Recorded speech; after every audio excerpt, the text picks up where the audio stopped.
الحمد لله وكفى وسلام على عباده الذين اصطفى وبعد فأعوذ بالله من الشيطان الرجيم بفضل بسم الله الرحمن الرحيم الحمد لله رب العالمين الرحمن الرحيم مالك يوم الدين صلى الله عليه العظيم அல்லாஹ்வின் மாபெரும் அல்லாஹ் ஜல்லல்லாஹு தஆலாவுடைய பேரருளால் நம்முடைய மஹல்லா பள்ளியிலே திருக்குர்ஆன் நிறுவுரையை திருக்குர்ஆனை நாம் வளர்க்க வேண்டும் என்ற ஆர்வத்தோடு ஆசையோடு நாம் இங்கு அமர்ந்திருக்கிறோம். அதற்கான எல்லா விதமான ஆற்றல்களையும் அல்லாஹ் ஜல்லல்லாஹு தஆலா தந்திருக்கிறார். குர்ஆனை எப்படி வளர்க்க வேண்டுமோ அதே போன்று வளரக்கூடிய பாக்கியத்தை வல்ல ரஹ்மான் மனிதர்களுக்கு தந்திருக்கிறார். இன்று சூரத்துல் ஃபாத்திஹா அல்-ஹம்து சூராவுடைய தஃப்சீரை நாம் பார்க்க இருக்கிறோம். சூரத்துல் ஃபாத்திஹா ஏன் இந்த சூராவுக்கு சூரத்துல் ஃபாத்திஹா என்று பெயர் வந்தது என்று சொன்னால், திருக்குர்ஆன் விரிவுரையாளர்கள் குறிப்பிடுவார்கள், முதலில் முழுமையாக இறக்கப்பட்ட சூரா சூரத்துல் ஃபாத்திஹா. இதற்கு முன்பாக இக்ரா பிஸ்மில்லஹி ஹலக் என்ற சூரத்துல் அலக்னுடைய சில ஆயத்துகள், சூரத்துல் முத்தஸிருடைய சில ஆயத்துகளை அல்லாஹ் ஜல்லல்லாஹு தஆலா இறக்கியிருந்தாலும் ஒரு சூறாவை அல்லாஹ் ஜல்லல்லாஹு தஆலா ஒட்டுமொத்தமாக முழுமையாக இறக்கினார் என்று சொன்னால் அது சூரத்துல் ஃபாத்திஹா என்பதாக குறிப்பிடுகிறார். ஃபாத்திஹா அப்படின்னு சொன்னால் தொடக்கம், துவங்குதல், ஆரம்பித்தல் என்று பொருள். அப்படி இந்த குர்ஆன் சூரத்துல் ஃபாத்திஹாவின் மூலமாக ஆரம்பிக்கப்பட்டிருக்கிறது, அந்த சூறாவை வச்சு ஆரம்பிக்கப்பட்டிருக்கிறதுனால சூரத்துல் ஃபாத்திஹா தோற்றுவாய். இந்த சூறாவை கொண்டு அல்லது சூறாவை கொண்டு இந்த குர்ஆன் ஆரம்பிக்கப்பட்டிருக்கிறது என்பதன் காரணமாக சூரத்துல் ஃபாத்திஹா இந்த அல்-ஹம்து சூறாவுக்கு சூரத்துல் ஃபாத்திஹா என்று பெயரிட்டிருக்கிறார். இதே மாதிரி இந்த சூறாவுக்கு பல பெயர்கள் இருக்குது அப்படின்னு சொல்லி முஃபஸ்ஸிரீன்கள் குறிப்பிட்டிருக்கிறார். உம்முல் கிதாப் அப்படின்ற உம்முல் கிதாப் வேதத்திற்கெல்லாம் தாய், புத்தகத்திற்கு தலைமை, புத்தகத்திற்கு அன்னை என்று தமிழகத்திற்கு சொல்லுவாங்க. அப்ப ஏன் இப்படி சொல்றாங்க அப்படின்னு சொன்னா, ஏன் இந்த பெயரை சூட்டியிருக்கிறாங்கன்னா குர்ஆனுடைய ஒட்டுமொத்த சுலாசா, ஒட்டுமொத்த சுருக்கமும் இந்த சூரத்துல் ஃபாத்திஹாவிலே அல்லாஹ் தஆலா சொல்லியிருக்கிறார் சொல்றோம். அப்ப இந்த சூரத்துல் ஃபாத்திஹாவுடைய விளக்கம் தான் முழு குர்ஆன் என்பதாக இமாம்கள் குறிப்பிட்டாங்க. அதே போன்று மூன்றாவது பெயர் என்ன அப்படின்னு சொன்னா சபஅ மசானி என்று அல்லாஹ் தஆலா குர்ஆன்ல சொல்றான். இந்த சூராவுக்கு சபஅ மசானி, திருப்பி ஓதக்கூடிய 2 ஆயத்துகள், 7 ஆயத்துகள் என்று அல்லாஹ் தஆலா சொல்றான். சபஅ மசானி என்பதற்கு பொருள் என்ன? திருப்பி ஓதக்கூடிய 7 வசனங்கள் என்று அல்லாஹ் தஆலா திருக்குர்ஆனில் பதிவு செய்கிறார். இந்த நிகழ்வுல ஒரு ஹதீஸ் வருது. என்ன அப்படின்னு சொன்னா, அபீ சயீத் இப்னு முஅல்லா என்ற ஒரு சஹாபி, அவர் பள்ளிவாசலில் இருக்கிறார். அந்த சந்தர்ப்பத்தில் நபிகள் நாயகம் ஸல்லல்லாஹு அலைஹி வஸல்லம் பள்ளிவாசலுக்கு உள்ள வராங்க. வந்து அந்த அபீ சயீத் இப்னு முஅல்லா என்ற சஹாபியை அழைக்கிறார், வாங்க அப்படின்னு கூப்பிடுறாங்க. கூப்பிடும்போது அவர் தொழுகையில் இருக்கிறார். அபீ சயீத் இப்னு முஅல்லா இருக்கிறார். நபி ஸல்லல்லாஹு அலைஹி வஸல்லம் கூப்பிடுறாங்க. கூப்பிடக்கூடிய நேரத்தில் அவங்க திரும்பி பார்க்காம தொழுகையிலே செய்றாங்க, தொழுகையிலே இருக்கிறார். ஏன் தொழுகையிலே இருக்கிறோம், நபி கூப்பிட்டாங்கன்னா அப்படிங்கிறது அவருக்கு தெரியும். ஆனா தொழுகை முடிச்சதுக்கு அப்புறம் பெருமானார் ஸல்லல்லாஹு அலைஹி வஸல்லம் வராங்க. வந்து சொல்றாங்க, சொல்லும் போது நான் ஒரு கூப்பிட்டு நீங்க வரல அப்படின்னு ரசூலுல்லாஹ் கேட்கிறார். அப்ப அந்த சஹாபி சொல்றாங்க, ரசூலுல்லாஹ் தொழுகையிலே இல்லை அப்படின்னு சொல்லும் போது நபிகள் நாயகம் ஸல்லல்லாஹு அலைஹி வஸல்லம் சொல்றாங்க, யா அய்யுஹல்லதீன ஆமனூ அஸ்தஜீபு லில்லாஹி வ லிர்ரசூலி இதா தஆக்கும். அல்லாஹ் குர்ஆன்ல சொல்லலையா, உங்களை அல்லாஹ்வும் அவருடைய தூதரும் அழைத்தால் நீங்கள் உடனடியாக நீங்கள் பதிலளிக்க வேண்டும் என்று குர்ஆன்ல அல்லாஹ் உங்களுக்கு சொல்லவில்லையா, தெரியலையா என்றெல்லாம் கேட்கும்போது மக்கள் அமைதியாக இருந்தாங்க. அப்ப அல்லாஹ்வும் அல்லாஹ்வுடைய ரசூலும் தொழுகையை கூப்பிட்டாலும் என்ன செஞ்சிடணும், குறைக்கணும் அப்படிங்கிறது நமக்கு தெரியும். இதுலேருந்து என்ன விஷயம் எடுக்கிறாங்க அப்படின்னு சொன்னா, நம்ம கசிவான தொழுகையை ஈடுபட்டுக் கொண்டிருக்கிறோம்.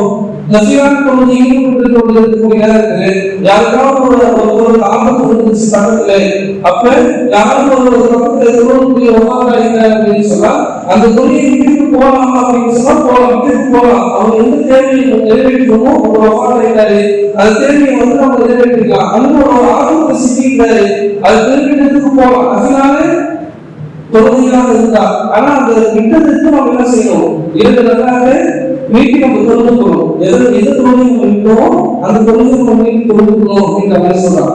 அப்ப இந்த ஆயத்தை கேட்டதுக்கப்புறம் வருத்தப்பட்டாங்க. அந்த சகாபி வரலையே அப்படின்னு சொல்லி வருத்தப்பட்டாங்க. அதுக்கப்புறம் நபிசல்லாஹு சொன்னாங்க, சொல்லி போறாங்க பள்ளிவாசலில் இருந்து வெளியே செல்வதற்கு முன்பாக ஒரு சூறாவை நான் உங்களுக்கு சொல்லி தருவது. குர்ஆன்ல மிக கண்ணியமான உயர்ந்த மகத்துவம் மிக்க சூறாவு அப்படின்னு சொல்லிட்டார். அப்ப பள்ளியிலிருந்து கேட்கிறார், பள்ளியிலிருந்து வெளியே போகக்கூடிய அந்த சந்தர்ப்பத்திலே கேட்டாரு, நாயகமே நீங்க ஒரு சூறா எனக்கு அறிவிக்கிறான்னு சொல்லி குர்ஆனில் மிக கண்ணியமான சூறான்னு சொன்னீங்க, அது சொல்லிக் கொடுக்கிறீர்களாக இருக்கும்போது நபி சொல்றாங்க, அதுதான் அல்ஹம்துலில்லாஹி ரப்பில் ஆலமீன் என்று துவங்கக்கூடிய சூரத்துல் ஃபாத்திஹாவாகும். இது தினந்தோறும் 7 ஆயத்துகள் வீட்டு ஓதப்படக்கூடிய ஒவ்வொரு தொழுகையும் வீட்டு ஓதப்படுகிற 7 ஆயத்துகளாகும். ஒரு குர்ஆன் அதீம் கண்ணியமான குர்ஆன் ஆகும். அல்லது எனக்கு கொடுக்கப்பட்ட கண்ணியமான குர்ஆன் ஆகும். திருப்பி ஓதக்கூடிய 7 வசனங்களாகும் என்று நபி ஸல்லல்லாஹு அலைஹி வஸல்லம் சொன்னார். இந்த ஹதீஸுடைய அடிப்படையில் சபஹ மசானி திருப்பி ஓதப்படுகிற 7 ஆயத்துகள் அப்படின்றது சூரத்துல் ஃபாத்திஹாவை பேசுவாங்க. அதே மாதிரி சூரத்து ஸலா என்பதாக பெயரிட்டிருக்கிறார். ஸலா தொழுகை என்ற வார்த்தையை கொண்டு சூராவுக்கு பெயரிட்டிருக்கிறார். இதுக்கு முஃபஸ்ஸிரீன்கள் சொல்லும்போது நபி ஸல்லல்லாஹு அலைஹி வஸல்லம் ஒரு ஹதீஸ் ஆதாரமாக கஸரத்து ஸலாத் பைனி வ பைன அப்தி நிஸ்பை சூரத்துல் ஃபாத்திஹாவை இந்த ஸலாத் என்பதற்கு அது தொழுகையை குறிக்கிறது. ஆனா சூரத்துல் ஃபாத்திஹா ஒரு குறிப்பிட்டு இந்த ஹதீஸுடைய விரிவாளர்கள் சொல்றாங்க. அப்ப கஸரத்து ஸலாத் பைனி வ பைன அப்தி இந்த சூரத்துல் ஃபாத்திஹா எனக்கும் என் அடியார்களுக்கும் பாதியாக நான் பிரித்திருக்கிறேன் என்பதாக சொல்லலாம். அப்ப பாதி எனக்கு பாதியுடைய அடியார்களுக்கு சொல்ல போனா சூரத்துல் ஃபாத்திஹாவுல பாதி என்ன இருக்கு அப்படின்னு சொன்னா அல்லாஹ்வுடைய கல்வி புகழ்ச்சி இருக்கு.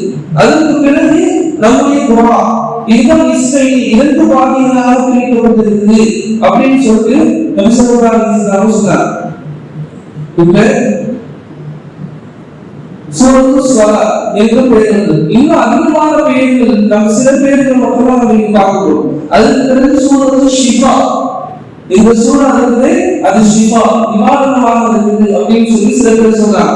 அதுக்கு சில ஹதீஸ்கள் ஆதாரமாக காட்டும்போது ஃபாத்திஹத்துல் கிதாப் ஷிஃபாஉன் மின் குல்லி ஸம், இந்த சூரத்துல் ஃபாத்திஹா இருக்குது அனைத்து நோய்களுக்கும் ஷிஃபா என்பதாக குறிப்பிடுறாங்க. அதுக்கப்புறம் சூரத்துல் ருக்கையா ஓடி பார்க்கக்கூடிய சூரா அப்படின்னு சொல்றாங்க. இது எந்த அடிப்படையில் சொல்றாங்க அப்படின்னு சொன்னா அபூ சயீத் குத்ரி ரலியல்லாஹு தஆலா அறிவிக்கக்கூடிய ஒரு ஹதீஸ். அவங்க என்ன செய்யறாங்கன்னா ஒரு சஃபர்ல போறாங்க, ஒரு பயணத்துல போறாங்க. அந்த நேரத்துல அவங்க ஒரு சில தோழர்களும் இருக்கிறாங்க. அந்த சந்தர்ப்பத்துல ஒரு இளம் பெண் வராங்க. வந்து அந்த கூட்டத்தாரில் இருக்கிற முஸ்லிம்களுடைய கூட்டத்தாரில் சொல்றாங்க, முஸ்லிம்களே உங்கள யாராவது ஓது பார்க்கக்கூடியவங்க இருக்கிறாங்களா? எங்களுடைய தலைவர் நாங்கள் ஒரு கூட்டமாக வந்தோம், எங்களுடைய தலைவருக்கு தேடி கொண்டிருச்சு. அப்ப அதுக்காக வேண்டி ஓது பார்க்கறதுக்காக இருக்கிறீங்களா கேட்கிறாங்க.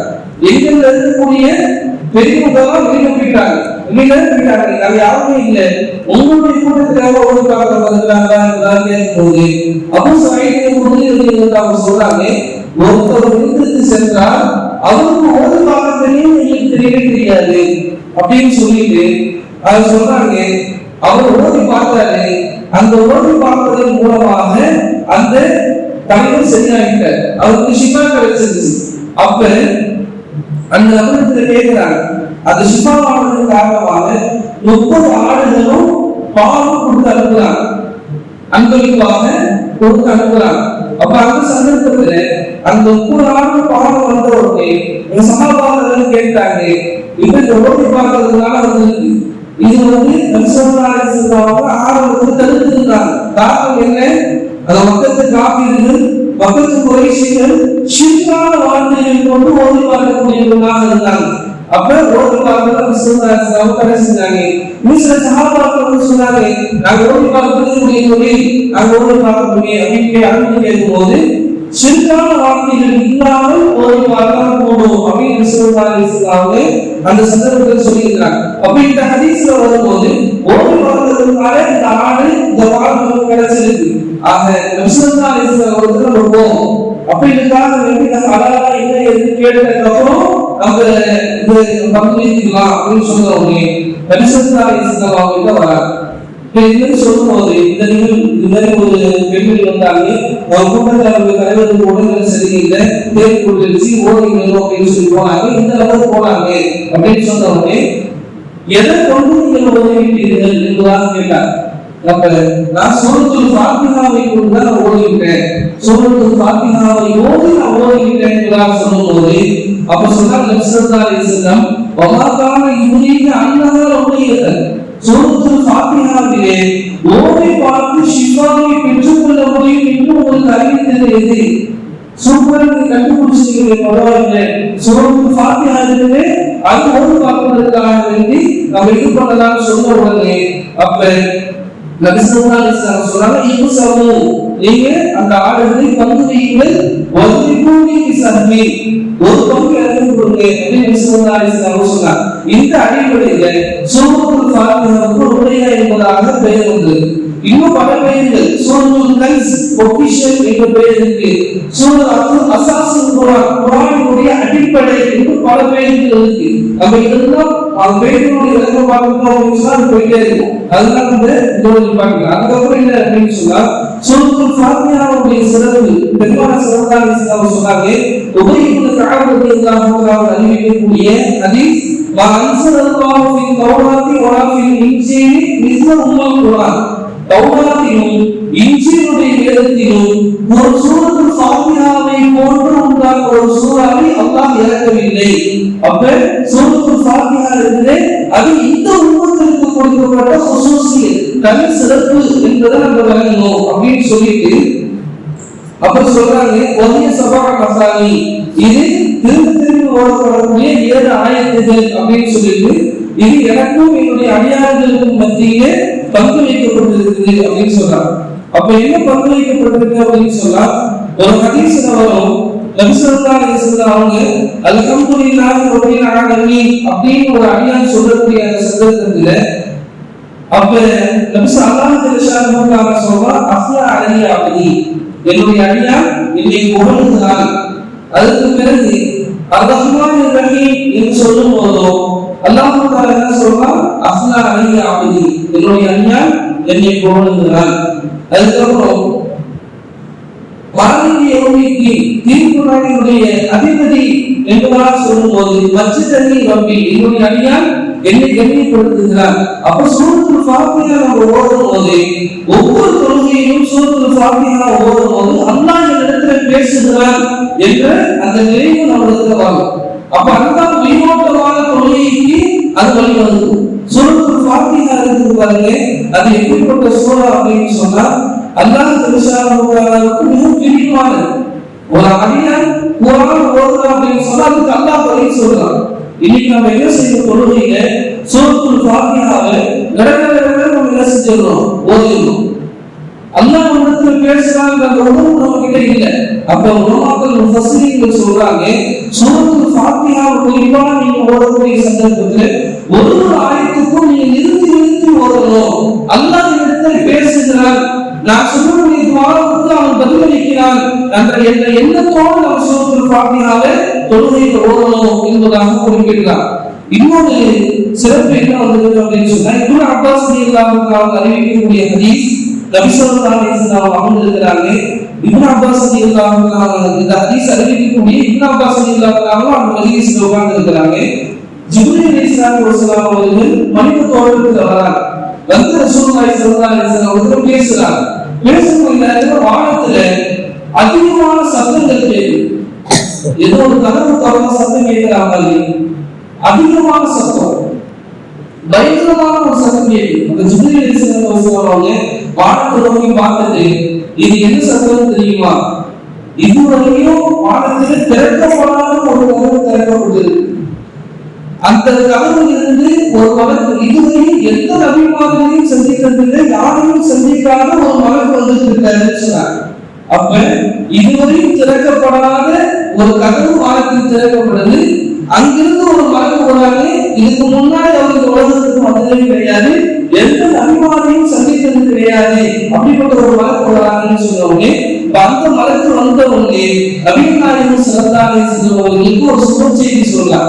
அப்போ ஒரு மஜ்லிஸே நடக்குது. ஆனா என்ன சஹாபாக்கள் பார்த்துட்டு இருக்காங்க.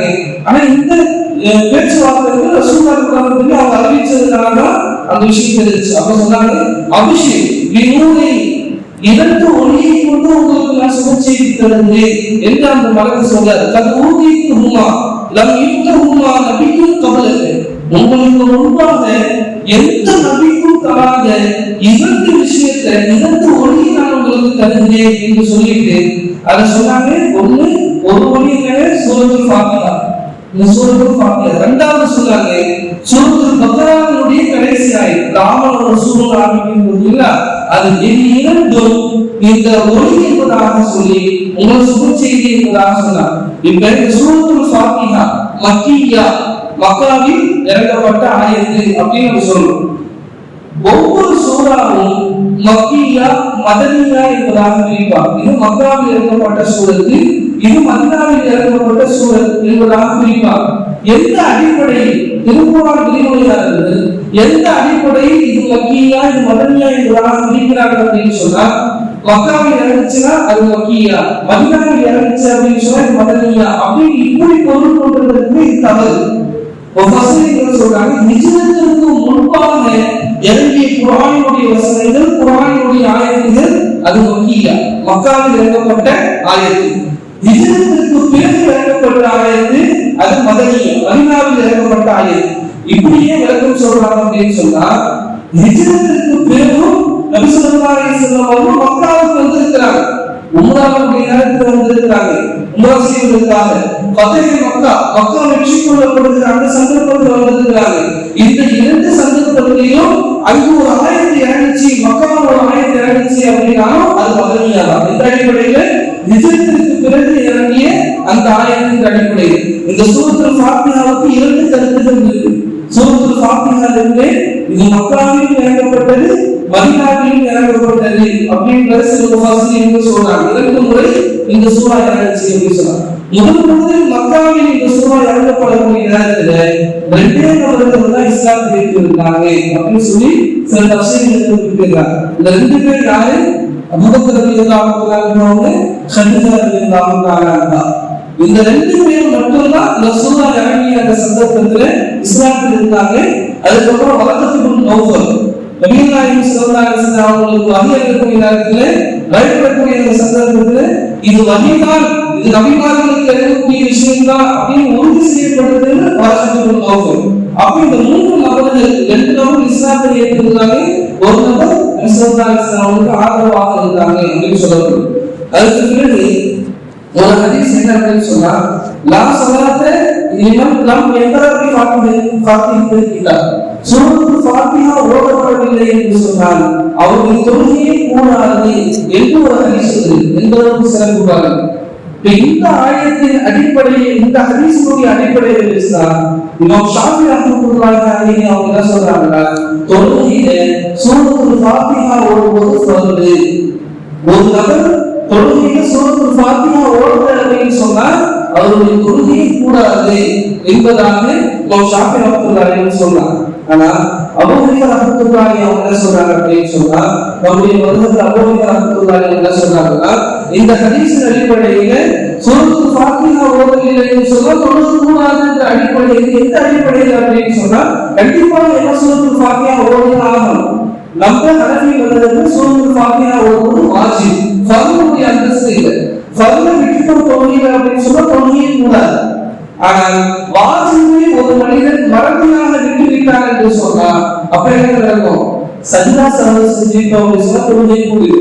எந்த அடிப்படையில் அபூ ரஹ்மத்துல்லாஹி அலைஹி சொல்றாங்க அப்படின்னு சொன்னா, நபியும் அல்லாஹ் ஜல்லல்லாஹு குர்ஆன்ல சொல்றான், ஃபக்ரஹு மா தயஸ்ஸர மினல் குர்ஆன், குர்ஆனிலே எது உங்களுக்கு லேசாக இருக்குமோ அதை நீங்கள் ஓதுங்கள் அப்படின்னு சொல்றான் அல்லாஹ் குர்ஆன்ல.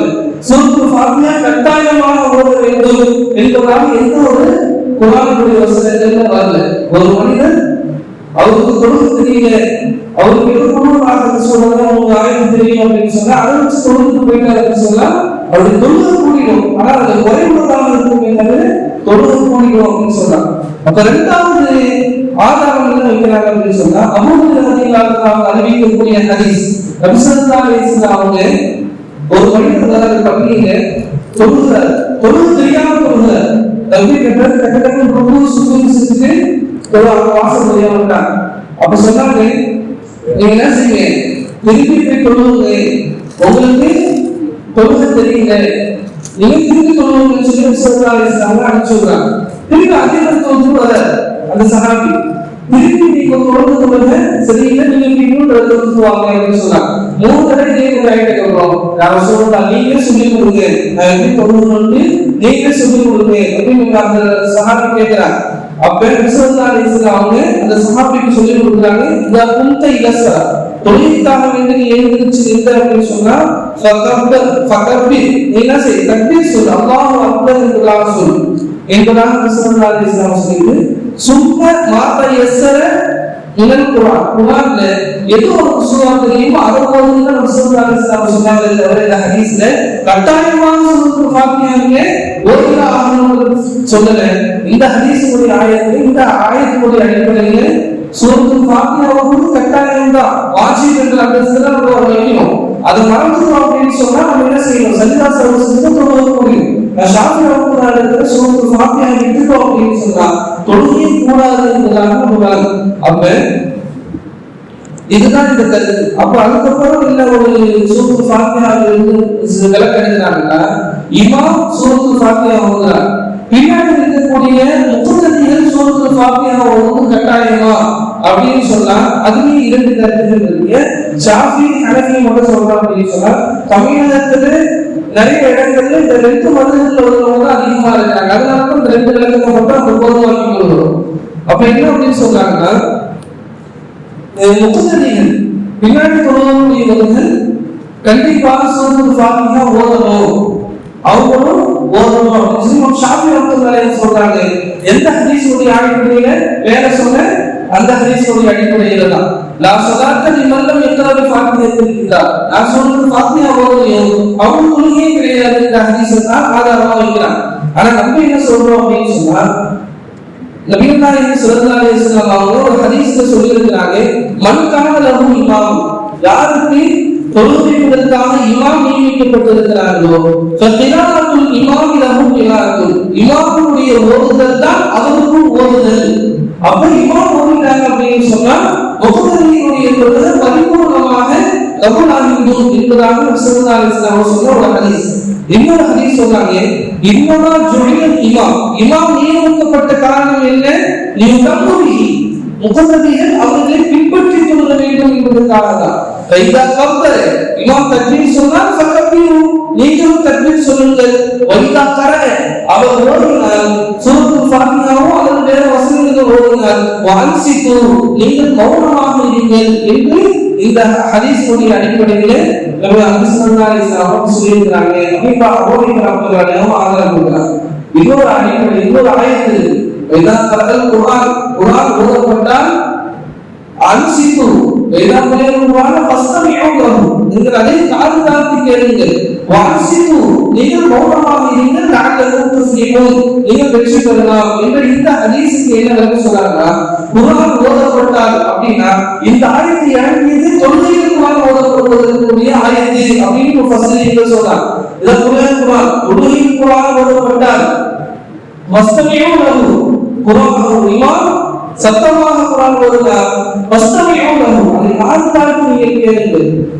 அவர் இமாம் மௌனமாக குர்ஆனை ஓதுனார், நீங்கள் வாசித்து நீங்கள் மௌனமாக இருங்கள், நீங்கள் வெற்றி பெறலாம் என்ற இந்த ஹதீஸுடைய இந்த ஆயத்தினுடைய அடிப்படையில் தான் இன்னைக்கு நம்ம தொழக்கூடிய இமாம் தொழுகிறார் அப்படின்னு சொன்னா பின்னாடி இருக்கக்கூடியவங்க எதுவுமே ஓதக்கூடிய எது கிடையாது. நம்ம அப்ப ஹனஃபி மதம் நம்ம ஷாஃபி மதம் பார்க்க அப்படின்னு சொன்னா சூரத்துல் ஃபாத்திஹா அவங்க ஓதும் முத்துதவியும் ஓதுங்க அது சரி.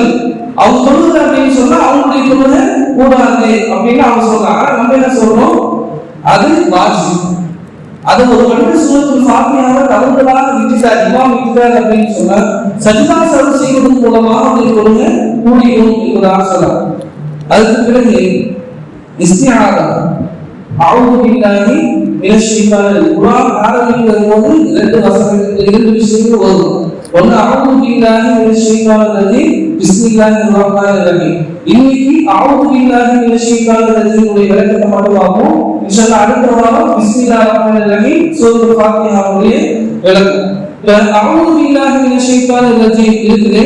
இது குர்ஆனுடைய வசனமா அல்லது குர்ஆனை ஒரு கட்டளைக்காக அமல் செய்வதா அப்படின்னு பார்த்தோம்னு சொன்னா இது அஊது பில்லாஹி மினஷ் ஷைத்தானிர் ரஜீம் குர்ஆனுடைய வசனம் அல்ல. அல்லாஹ் தஆலா குர்ஆன்ல சொல்றான் ஃபைதா தரத்த குர்ஆனை நீங்கள் ஓதினால் ஃபஸ்தஈன் பில்லாஹி மினஷ் ஷைத்தானிர் ரஜீம். விரட்டடிக்கப்பட்ட ஷைத்தானிலிருந்து நீங்கள் உதவி தேடுங்கள் என்பதாக அல்லாஹ் தஆலா சொல்றான். இந்த ஆயத்திற்கு அமல் செய்யும் வண்ணமாகத்தான் அந்த அஊது பில்லாஹி மினஷ் ஷைத்தானிர் ரஜீம் என்று ஓதுவோம். இணையத்திற்கு நம்ம விளங்கணும். விரோதிகள் எதிரிகள் ரெண்டு வகையாக இருக்கிறாங்க. ஒன்று மனிதர்களின் விரோதிகள் எதிரிகள், இரண்டாவது ஷைத்தான்கள், ஷைத்தானுக்கு விரோதி.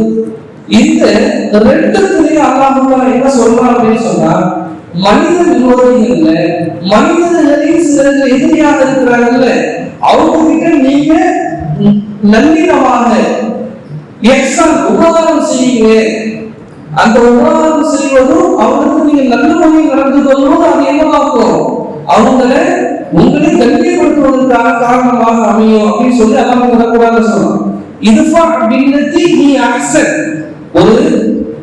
ஒருத்தர் அடிக்கிற டீச்சர் கோபம் அப்படின்னு சொன்னா நீங்கள் அழகான முறையில் அவருக்கு என்ன செய்யுங்க, பதில் கொடுங்க.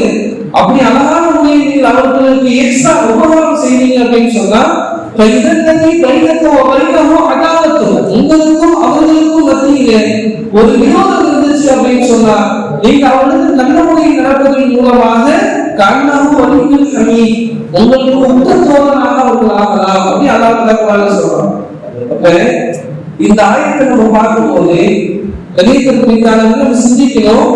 மனிதர்களின் விரோதிகள் நம்மளுக்கு அடிக்கிறாங்க துன்புறுத்துறாங்க அப்படின்னு சொன்னா நாம அடிக்கிற துன்புறுத்துவது இறங்கிடக்கூடாது. எப்பவுமே இஸ்லாம் சொல்லக்கூடிய கருத்து என்ன, ஒரு பாவத்தை பாவத்தால் தடுக்க முடியாது, ஒரு பாவத்தை பாவத்தால் தடுக்க முடியாது. ஒரு பாவமான காரியத்தை அழகான நன்மையின் மூலமாக தடுத்துவிடலாம். நன்மையின் மூலமாக தடுக்கணும்னு சொன்னா அவருக்கு அந்த நமக்கு அநியாயம் செய்யக்கூடியவர்களுக்கு நம்ம உபகாரம் செஞ்சோம் அப்படின்னு சொன்னா அவங்க முற்ற தோழனாக நமக்கு ஆயிடுவாங்க அப்படின்னு குர்ஆன் ஒரு கருத்து சொல்லுது. இது மனித விரோதிகளுக்கு அல்லாஹ் சொல்றான். ஆனா ஷைத்தான் எப்படிப்பட்ட விரோதி அப்படின்னு சொன்னா அவன் கண்டிப்பா என்ன செய்ய மாட்டாங்க, உங்ககிட்ட சார் அவங்க எங்க நல்லபடியா நடந்துக்கிறாங்க, நான் தொழுது போனவங்கன்னு சொன்னேன், அவன் தொழுது போனாங்க, ஜக்காத்து கொடுக்கணும்னு சொன்னேன், ஜக்காத்து கொடுக்கல. இந்த ரெண்டு மட்டும் நான் செஞ்சதுல என் குடும்பத்துக்கு குழப்பத்தை ஏற்படுத்தாதையா, ஷைத்தானுக்கு சமரசம் செய்ய முடியுமா? செய்ய முடியாது. அப்ப ஷைத்தான் எப்படிப்பட்ட விரோதி? அல்லாஹ் தஆலா குர்ஆன்ல சொல்றான், இன்ன ஷைத்தானக்கும் அதுவ, ஷைத்தான் உங்களுக்கு விரோதிதான். தத்தஹிதுஹு அதுவா, அவன் என்ன செய்ய விரோதியாகவே தேர்ந்தெடுத்துக் கொள்ளுங்க என்று அல்லாஹ் தஆலா திருக்குர்ஆன்ல சொல்றான். அப்ப அந்த ஷைத்தான் விரோதிகள் எடுக்க மாட்டாங்க அப்படின்னு நினைக்க முடியாது. அப்ப ஷைத்தான் இருந்தாங்க யாரு? ஆதம் அலைஹிஸ்ஸலாத்து வஸலாம் அவங்கள எப்படியான சூழ்ச்சிகளை செய்ய வச்சு பாவனைகள் வச்சு உலகத்துக்கு காமிச்சாங்க. இன்னொரு சொல்ல போனா கண்டிப்பாக இந்த மனித சமுதாயத்தை நன்றி கெட்டவர்களாக ஆக்குவேன் என்று சம்மதத்தை எடுத்து வந்திருக்காங்க. புரியுதுங்களா? எந்த அளவுக்கு அவங்க எழுதிட்டு எந்த அளவுக்கு இருக்கும், முன்னாடி பின்னாடி வலப்புறம் இடதுபுறம் எல்லா திசையிலையும் போய் அவங்க வெளியிடுவேன் அப்படின்னு சொன்னாங்க. அப்படிப்பட்ட ஷைத்தான். அப்ப ஷைத்தான் விளங்கும். அப்ப ஷைத்தான் நம்ம எதிர்கொள்ள முடியுமா, எதிர்கொள்வதற்கான ஆற்றல் நமக்கு இருக்கா அப்படின்னு சொன்னா இல்லை. ஏன் அப்படின்னு சொன்னா உடனாலும் அவருடைய ஆற்றலின் மூலமாக அவர் சக்தி பெற்றவர். அதனால நம்ம என்ன செய்யணும்? அல்லாஹ் வச்சுக்கணும். அதனால அல்லாஹ் குர்ஆன்ல சொல்றான், "இதா கரஅத்தல் குர்ஆனை நீங்கள் ஓதுனா ஃபஸ்தஈனு பில்லாஹி மினஷ் ஷைத்தானிர் ரஜீம்." எடுக்கப்பட்ட ஷைத்தானிலிருந்து நீங்கள் பாதுகாப்பு தேடுங்கள் அப்படின்னு சொல்றான். அப்ப அல்லாஹ்வுக்கு உங்களோடு சேர்றதுன்னா நமக்கு பாதுகாப்பு அப்படின்றது அவங்க என்ன செய்ய முடியாது, போட்டி போட முடியாது. ஏன்? அவன் ஷைத்தான் எப்படிப்பட்டவன்? ஆற்றல் நெருப்பால் படைக்கப்பட்டவன். அவனே சொல்றாங்க, கலக்கத்தனி மின்னாரி ஒரு கலக்கத்தாகும் என்ன நெருப்பாக படைச்சிருக்கீங்க. அவன் என்ன செய்ய நல்லால நாயக்கன் செஞ்ச செய்ய அப்படின்னு சொன்னாங்க. அப்ப ஷைத்தான் எப்படிப்பட்டவன்? அவனுக்கு நம்ம டைரக்டா மோதி ஜெயிக்க முடியுமா அப்படின்னா இல்லை. அப்ப டைரக்டா நம்ம என்ன செஞ்சிட வேண்டியதுதான், அவுது பில்லாஹி மினஷ் ஷைத்தானிர் ரஜீம். கோபம் வரும்போது அவுது பில்லாஹி மினஷ் ஷைத்தானிர் ரஜீம் என்று ஓதணும் அப்படின்னு சொன்னா அந்த கோபம் என்ன செஞ்சிடும், விரட்டு ஓடிடும். காரணம் என்ன?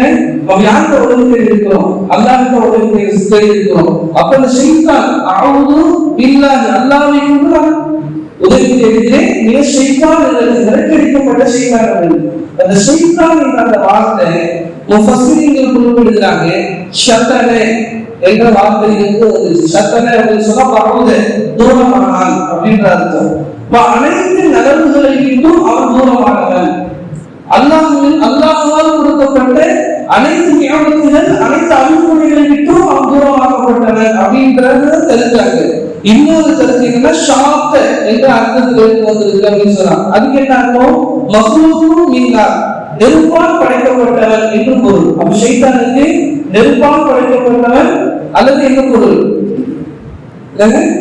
எல்லா நலன்களை விட்டும் தூரமானவன் அப்படின்றது பொருள் என்பதாக குறிப்பிடுகிறார். அதுக்கு பிறகு என்ன அப்படின்னு சொன்னால், ரஜீம் விரட்டடிக்கப்பட்ட ஷைத்தானிலிருந்து நான் பாதுகாப்பு தேடுகிறேன் அப்படின்னு சொன்னார். அதுக்கு பிறகு இன்ஷா அல்லாஹ் அடுத்த அமர்வுல பிஸ்மில்லாஹிர் ரஹ்மானிர் ரஹீம் ஓதுவதற்கு சூரத்துல் ஃபாத்திஹா ஓதுவதற்கு இன்ஷா அல்லாஹ் பார்ப்போம். ஏன் அப்படின்னு சொன்னா இந்த டைம் ரொம்ப நீண்டு போயிடும். இப்ப யார் ஓதுவாலும் செய்யலாம். இப்ப நம்ம அடுத்தடுத்த வாரங்கள் நம்ம என்ன செய்யணும், தொடர்ந்து நடத்தணும். அப்ப இன்னைக்கு ஒரு நாளைக்கு நம்ம என்ன செய்யணும், ஒரு நாள் ஆயிடுச்சு அப்படின்னு சொன்னா அப்ப இருக்கக்கூடாது. அப்ப இன்னைக்கு நம்ம என்ன பார்த்துருக்கோம் அப்படின்னு சொன்னா சூரத்துல் ஃபாத்திஹா அது பெயர் எத்தனை பெயர்கள் இருக்கு, அதுக்கான சிறப்புகள் என்ன அப்படின்னு பார்த்திருக்கோம். இரண்டாவது அது மக்கியா, மக்காவில் இறக்கப்பட்ட ஆயத்தா, மதீனாவில் இறக்கப்பட்ட ஆயத்தா, மக்கியா என்பதற்கு மதனியா என்பதற்கு என்ன விளக்கம் அப்படின்றத பார்த்திருக்கோம்.